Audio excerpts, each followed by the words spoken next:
I can still feel the exact moment my heart stopped believing in safety. It was a quiet Tuesday evening, the kind where the world feels small and kind. The sun was dipping low, painting our little suburban home in warm gold. I stood at the kitchen island, chopping vegetables for dinner, while my 18-year-old son, Ethan, built an elaborate Lego fortress on the living room floor. His giggles floated through the air like music. My husband, Jack, was due home any minute from his shift always, with that tired but genuine smile, always ready to scoop Ethan up and spin him around until we were all laughing. We had built something solid, or so I thought. 15 years of marriage, a home filled with memories. Jack had served in special forces before we met, strong, steady, the man who made me feel protected. He left that life behind for us, for the quieter days. Or that's what he told me. Then the call came. It was the hospital. A nurse's voice, gentle but urgent. "Mrs. Thompson, Ethan was in an accident. A car struck him while he was crossing a school parking lot. He's in surgery now. You should come right away." The knife slipped from my hand. The room spun. I don't remember the drive, only the blur of red lights, my own ragged breathing, and the terror clawing at my chest. When I burst into the ER, Jack was already there, pacing, face pale. He pulled me close. "He's going to be okay, Emily. Our boy's a fighter." I clung to him because he was my anchor, because in that moment of pure fear, he was still the man I trusted with everything. The doctors explained hidden, high speed. Ethan had multiple fractures, a concussion, internal bruising. It was close, they said. Very close. We spent the next 48 hours in a haze of beeps and hushed voices. Jack never left my side. He held my hand through the night, whispered prayers when he thought I was asleep.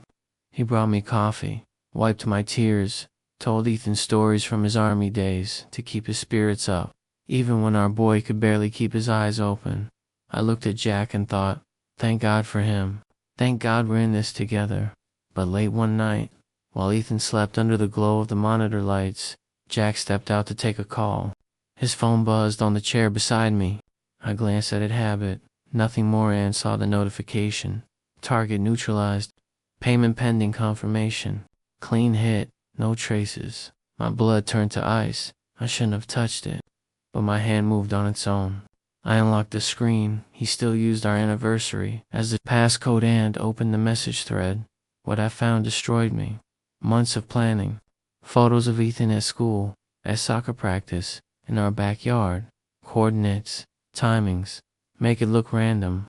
Busy after school pickup. No witnesses. Payments wired to an offshore account. The contact saved as Czar, but the full name in the signature, Reyes, a name I'd heard Jack mention once, years ago. A former contact from his special forces days. Someone who handled problems. And then the worst part, a conversation with a woman named Vanessa. Intimate, loving. Once the boy's gone, we disappear. New life, just us. Jack had taken out a massive life insurance policy on Ethan 6 months earlier, hidden it from me. The payout would clear his secret debts I never knew existed, and fund a fresh start with her. I sat there in the dim hospital light, staring at the evidence of my husband's betrayal, feeling my entire world crumble. The man holding our son's hand every day had arranged to take him away forever. I didn't cry out. I didn't scream. I simply locked the phone, placed it back exactly where it was, and waited for Jack to return. When he did, he kissed my forehead. Any change? I forced a small smile. He's resting. Inside, the woman who loved him died. What rose in her place was something colder, clearer. Something that remembered every combat story Jack had ever told me. Every lesson about patience, precision, waiting for the perfect moment. I wasn't going to break. Not yet. The days that followed were the hardest of my life. I had to pretend. Every single day. I had to let Jack hold me while I fought the urge to push him away. I had to watch him kiss Ethan's forehead goodnight and whisper, "I love you, champ," knowing exactly what those words now meant. Lies wrapped in tenderness. Each one cut deeper than the last. At night, when the house was quiet, the pain would crash over me like waves. I'd sit on the bathroom floor, silent sobs shaking my body, asking the same questions over and over. How could the man who once risked his life for strangers plan to end our sons? How could he look into Ethan's trusting eyes and see only a payout? How could he touch me, kiss me, act like nothing had changed? I felt shattered, broken into pieces so small I wasn't sure I'd ever be whole again. Trust. Every memory we shared felt poisoned. Our wedding day, the night Ethan was born, the quiet evenings when Jack would pull me close and say, "You're my everything." All of it tainted, but amid the heartbreak, something shifted, slowly, painfully. The grief began to harden into resolve. I couldn't confront him, not without proof that would hold in court. Jack was trained to lie, to cover tracks. One wrong move, and he could disappear, or worse, finish what he'd started. So I became the shadow in my own home. While he slept, I worked. I photographed every message, downloaded bank records showing transfers to Reyes, found the insurance documents hidden in a locked drawer, documents I'd never seen. I even discovered encrypted emails planning the accident down to the minute. I reached out quietly, first to a family lawyer who specialized in high-stakes cases, then to a private investigator who had worked with military families before, finally to the lead detective on Ethan's case.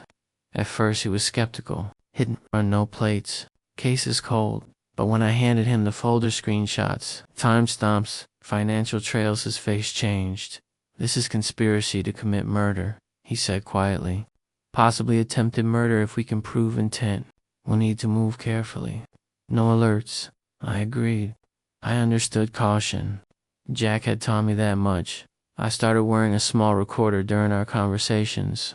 At dinner, in the car, during late-night talks when he thought I was vulnerable.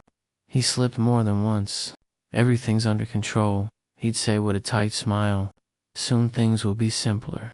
Once when he thought I was asleep, he whispered into his phone, "Tell Reyes to stand down for now. Too much heat." But the policy's still active. I recorded it all. Ethan was healing. Physical therapy, crutches, brave smiles, even on bad days. Every time he reached for Jack's hand, my stomach twisted. But I kept going. For him. Because if I fell apart, Jack won. The emotional weight was crushing. Some nights I could barely breathe. But each piece of evidence I gathered felt like reclaiming a fragment of my power. I wasn't just surviving anymore. I was fighting back in the quiet, calculated way Jack himself had once taught me. The woman who once loved him was gone. In her place stood a mother who would do anything to protect her child. And I was ready. The trap closed at dawn on a crisp October morning. I had coordinated everything with the detective. The arrest warrant was ready. Evidence airtight. I waited in the hallway with Ethan, who was still using crutches but insisted on being there. "I want to see Mommy be strong," he said. The knock came sharp, official. Jack opened the door in his robe, confused. Two uniformed officers stepped forward, detective behind them. "Jack Thompson, you're under arrest for conspiracy to commit murder, attempted murder, fraud, and related charges." Jack froze. His eyes flicked to me. To Ethan, recognition hit like a blow. "Emily, what have you done?" I stepped forward, voice steady despite the storm inside. "I protected our son. That's what I did." He tried to speak denials, excuses, but the officers moved in. Handcuffs clicked. He looked back at me one last time, eyes wide with something like fear. "You don't understand. I understand enough," I said quietly. They led him away. Neighbors watched from porches. News vans arrived within hours. The story exploded. Special Forces veteran accused of plotting son's murder for insurance money. Headlines, interviews, Jack's face everywhere. His old unit distanced themselves. Vanessa vanished, no forwarding address. Reyes turned state's witness for a reduced sentence. His testimony sealed it. The trial lasted less than a week. Overwhelming evidence. The jury returned guilty on all counts. Sentence, 35 years, no parole for the first 25. I didn't go to the sentencing. I didn't need to see him in chains. Justice had already arrived. Ethan and I left that house. We moved to a quiet town by the water, small cottage, ocean view, fresh start. He runs on the beach now, legs strong again. He still asks about his dad sometimes.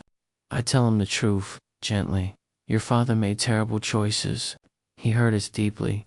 But we are safe now, and we always will be. Looking at my son's smile, I feel something I thought was lost forever. Peace. not the fragile kind. The kind forged in fire. I didn't seek revenge through anger or violence. I let the truth do the work. I exposed the darkness he tried to hide. And in doing that, I saved the light that matters most, my child's future. If you're ever betrayed by the person you trusted most, if the pain feels like it will swallow you whole, hear me, you are not broken beyond repair. You are not defined by their lies. The deepest betrayal can awaken the strongest part of youth, a part that refuses to let evil win. The greatest justice isn't always loud or violent. Sometimes it's quiet, methodical, truth spoken in a courtroom, a child protected, a life reclaimed.